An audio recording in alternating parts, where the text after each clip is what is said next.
Actually ఇది మంచి programme. So ఇటువంటి పొలిటీషియన్స్ ఇలా అకౌంటబుల్గా ట్రాన్స్పరెంట్గా ఇట్లా ఉండడం మంచిదే. సో దీనికి ఇన్వైట్ చేసినందుకు ముందుగా ధన్యవాదాలు మీకు మీ టీంకి. నా ఒక 4 పాయింట్లు ఉన్నాయి, ఎందుకంటే పోటీ ఎక్కువ ఉంది కాబట్టి 4 ఒకేసారి అడిగేస్తా. ఫస్ట్, యాక్చువల్లీ మీ మీద అటాక్ 2022 డిసెంబర్ నెలలో జరిగింది అనుకుంటా. ఆ అటాక్ జరిగిన 15 రోజుల్లోనే మీరు సెంట్రల్ హోమ్ మినిస్టర్ గారిని కలిశారు. ఆ తర్వాత ఇమీడియట్గా మీరు Y+ కేటగిరీ తెచ్చుకున్నారు. అది జరిగిన 6 లేదా 7 నెలల్లో పార్టీ పెట్టారు.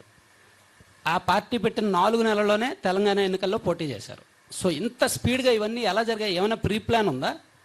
అంటే ఈ అటాక్ వెనక కానీ, లేదంటే పార్టీ పెట్టడం వెనక, Y+ రావడం వెనక ఇదంతా ఏమైనా ప్లాన్ ఉందా? అసలు ఏం జరిగింది? ఎందుకంటే అన్నీ చాలా పకడ్బందీగా జరిగాయేమో అనిపిస్తుంది. సో ఇది ఒకటో క్వశ్చన్. రెండోది, మీరు ఆన్సర్ చెప్పేసిన తర్వాత రెండో క్వశ్చన్ మీరే అడగండి. సరే, ఓకే. 2022లో మీరు అన్నట్టు జరిగిన దాడి గురించి మీకు తెలుసు, రాష్ట్ర ప్రజలందరికీ తెలుసు. ఎవరు చేశారు, ఎందుకు చేశారు అనే అంశం పైన. దాడి జరిగిన తర్వాత నాకు జరిగిన అన్యాయం గురించి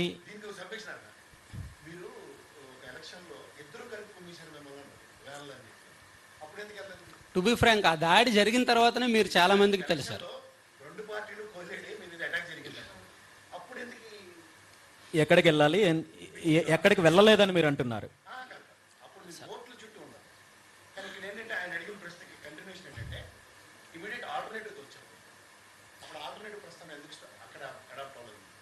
అప్పటికే పార్టీ లాంచ్ అయింది, అప్పటికే పార్టీ తరపునే నేను పోటీ చేస్తున్నాను. పార్టీ ఎస్టాబ్లిష్ అయిందన్న. పార్టీ ఎస్టాబ్లిష్ అయిన తర్వాత మళ్ళీ జరిగిన దాడి రెండవ అటాక్. సో మొట్టమొదటిసారిగా దాడి జరిగినప్పుడు ఆ దాడి జరిగిన సంఘటన గురించి ఈ రాష్ట్ర ప్రజలందరూ చూశారు. సుమారు 7 గంటల ప్రాంతం నుండి 11 గంటల ప్రాంతం వరకు ఒక ఇంట్లో మహిళలు, చిన్నపిల్లలు ఉన్న ఇంటి పైన సుమారు 600-700 మంది దాడి చేస్తుంటే స్థానికంగా ఉన్న ఇన్స్పెక్టర్ దగ్గర నుండి, డిఎస్పీ దగ్గర నుండి, ఎస్పీ దగ్గర నుండి, ఐజీ దగ్గర వరకు అఫీషియల్ ఫోన్ నంబర్లు అన్నీ కూడా స్విచ్ ఆఫ్ చేసి పెట్టుకున్నారంటే ఇలాంటి సంఘటన ఎక్కడైనా జరిగిందా? నేను అంటున్నది 22లో నా ఇంటి పైన దాడి జరిగిన సంఘటన గురించి చెప్తున్నానన్నా. దాడి జరిగినప్పుడు సార్, అంబటి రాంబాబు గారు అందరికీ తెలిసిన వ్యక్తి. బట్ రామచంద్ర యాదవ్ గారు ఆ దాడికి ముందు ఎవరికి తెలియదు, నాకు తెలుసు. సో ఆ తర్వాతే బాగా ఒక పార్టీ అలానేం లేదండి సార్. 2022లో దాడి జరగక ముందు కూడా నేను రాష్ట్ర వ్యాప్తంగా పర్యటన చేస్తున్నాను. ఆల్టర్నేట్ పాలిటిక్స్ గురించి 2019 ఎన్నికల తర్వాత రాష్ట్రంలో అనేక ప్రాంతాల్లో పర్యటన చేశాను. అనేక మంది పెద్దలను కలిశాను, మేధావులను కలిశాను, నాయకులను కలిశాను. బయట ఎక్కడా రాకపోయినప్పటికీ కూడా బయట చిన్న చితక ప్రోగ్రామ్స్ లో పార్టీ పెట్టాలనే ఆలోచన అప్పటికే ఉందా సార్? ఖచ్చితంగా దాడి జరగక ముందు ఖచ్చితంగా ఉంది. దానికి ఏర్పాట్లన్నీ జరుగుతున్న సందర్భంలో ఈ స్థానికంగా అక్కడున్న సమస్యల పైన పోరాటం చేస్తుంటే అక్కడ జరిగిన ఆ దాడి జరిగిన తర్వాత కేంద్ర ప్రభుత్వానికి ఉన్న ఇంటెలిజెన్స్ రిపోర్ట్స్ ప్రకారము కేంద్ర హోంశాఖ మంత్రి అమిత్ షా గారిని కలిసినప్పుడు అప్పటికే ఆయనకి పూర్తి స్థాయి రిపోర్ట్స్ ఉన్నాయి కాబట్టి, నాకు నా కుటుంబానికి ప్రాణహాని ఉంది కాబట్టి నాకు సెక్యూరిటీ ఇవ్వడం జరిగింది తప్ప ఇందులో ప్రత్యేకంగా నా మీద ప్రేమనో ఇంకోటనో కాదు. ఈ దేశంలో నాకు ఒక్కడికి మాత్రమే సెక్యూరిటీ ఇవ్వడం లేదు. కేంద్ర ప్రభుత్వము ఈ దేశంలో ఉన్న చాలా మంది ప్రతిపక్ష నాయకులకు సెక్యూరిటీ ఇస్తోంది, అందులో నాకు ఒక్కడికి ఇస్తోంది. దానికి ముందు నుంచే మీరు పార్టీ ఏర్పాట్లు ప్లానింగ్ అది జరుగుతున్నాయి. ఓకే, ఇంకో క్వశ్చన్ అండి. సో ఇప్పుడు టీడీపీ మీడియాను వైసీపీ బ్యాన్ చేయడంలో అర్థం ఉంది, వైసీపీ అనుకూల మీడియాను టీడీపీ వాళ్ళు బ్యాన్ చేయడంలో అర్థం ఉంది. కానీ మీరు ఒక 3వ ప్రత్యామ్నాయంగా వచ్చి పర్టికులర్ ఒక సెక్షన్ మీడియాను బ్యాన్ చేయమని ఈ మధ్య పిలుపునిచ్చినట్టు గుర్తు, 2 పేపర్స్ని. ఎందుకు చెప్పచ్చు మీరు? ఈనాడు, ఆంధ్రజ్యోతిని బ్యాన్ చేయమని పిలుపునిచ్చారు. ఎందుకు అంత అవసరం ఏమొచ్చింది? ఖచ్చితంగా యాక్చువల్లీ సార్ అడిగారు ఇందాక, మీకు మీడియా సపోర్ట్ లేదు, సొంత మీడియా కూడా లేదు, అలాంటప్పుడు మీడియాని బ్యాన్ చేయమని ఎందుకు అడగడం అని.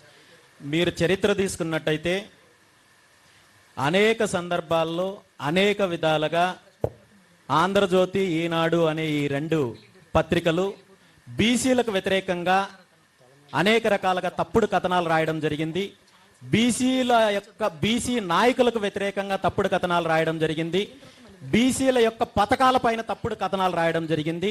అందులో భాగంగా వీళ్ళు బీసీ రక్షణ చట్టం గురించి కానీ మరొక రకంగా కానీ ఈ మధ్య కాలంలో బీసీ నాయకుల పైన కావచ్చు, చివరికి అధికార పార్టీలో ఉన్న బీసీ నాయకుల పైన కూడా అనేక రకాలుగా తప్పుడు ప్రచారాలు, తప్పుడు కథనాలు ప్రచురిస్తుంటే దానికి నిరసనగా భవిష్యత్తులో మళ్ళీ బీసీల పైన ఇలాంటి కుట్రలు జరగకూడదు అంటే ఇలాంటి నీచమైన పత్రికలు, ఇలాంటి నీచమైన రాతలు రాసే వాళ్ళని బహిష్కరించాలని చెప్పి బీసీ సమాజానికి పిలుపునిచ్చడం జరిగే తప్ప ఏ పత్రిక పైన ఏ ఒక్క యాజమాన్యం పైన నాకు వ్యక్తిగతంగా కక్ష కానీ మరొకటి కానీ ఏం లేదు. యాక్చువల్లీ ఇది మంచి ప్రోగ్రామ్.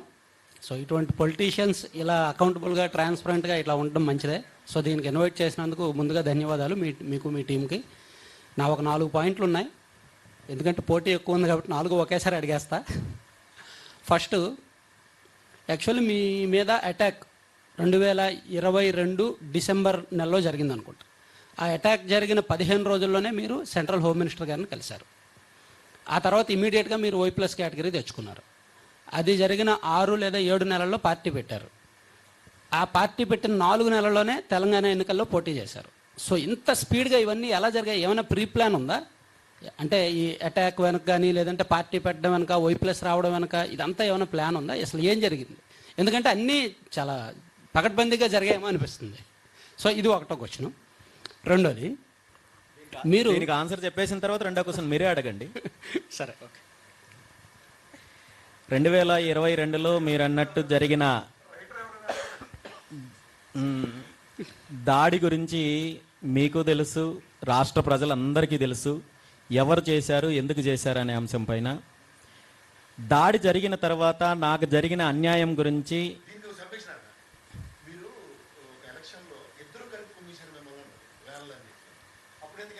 టు బి ఫ్రాంక్, ఆ దాడి జరిగిన తర్వాతనే మీరు చాలా మందికి తెలిసారు. ఎక్కడికి వెళ్ళాలి, ఎక్కడికి వెళ్ళలేదని మీరు అంటున్నారు.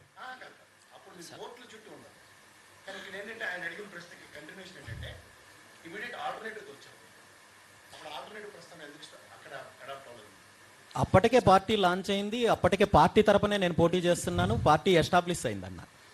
పార్టీ ఎస్టాబ్లిష్ అయిన తర్వాత మళ్ళీ జరిగిన దాడి రెండవ అటాక్.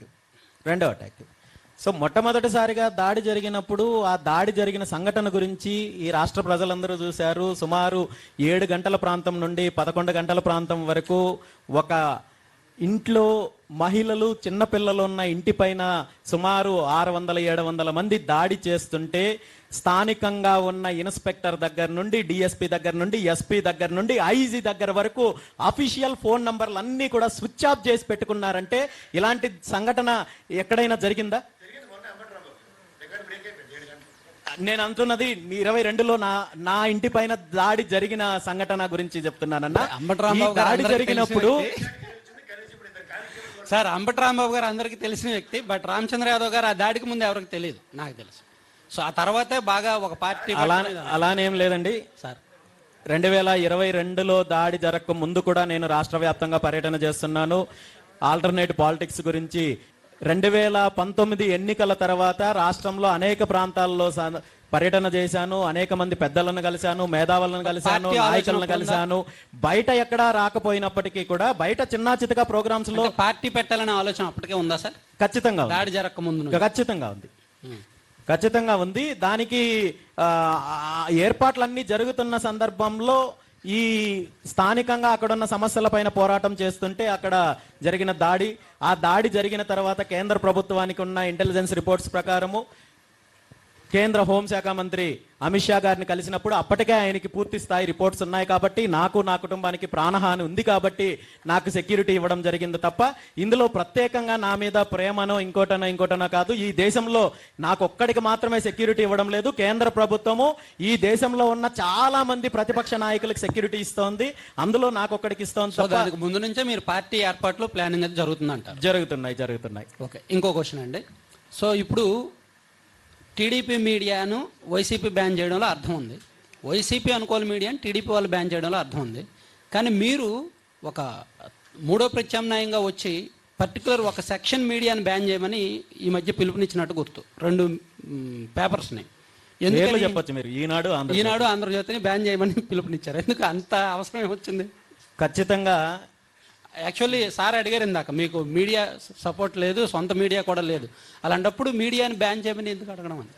మీరు చరిత్ర తీసుకున్నట్టయితే అనేక సందర్భాల్లో అనేక విధాలుగా ఆంధ్రజ్యోతి, ఈనాడు అనే ఈ రెండు పత్రికలు బీసీలకు వ్యతిరేకంగా అనేక రకాలుగా తప్పుడు కథనాలు రాయడం జరిగింది. బీసీ నాయకులకు వ్యతిరేకంగా తప్పుడు కథనాలు రాయడం జరిగింది. బీసీల యొక్క పథకాల పైన తప్పుడు కథనాలు రాయడం జరిగింది. అందులో భాగంగా వీళ్ళు బీసీ రక్షణ చట్టం గురించి కానీ మరొక రకంగా కానీ ఈ మధ్య కాలంలో బీసీ నాయకుల పైన కావచ్చు, చివరికి అధికార పార్టీలో ఉన్న బీసీ నాయకుల పైన కూడా అనేక రకాలుగా తప్పుడు ప్రచారాలు, తప్పుడు కథనాలు ప్రచురిస్తుంటే దానికి నిరసనగా భవిష్యత్తులో మళ్ళీ బీసీల పైన ఇలాంటి కుట్రలు జరగకూడదు అంటే ఇలాంటి నీచమైన పత్రికలు, ఇలాంటి నీచమైన రాతలు రాసే వాళ్ళని బహిష్కరించాలని చెప్పి బీసీ సమాజానికి పిలుపునిచ్చడం తప్ప ఏ పత్రిక పైన, ఏ ఒక్క యాజమాన్యం పైన నాకు వ్యక్తిగతంగా కక్ష కానీ మరొకటి కానీ ఏం లేదు.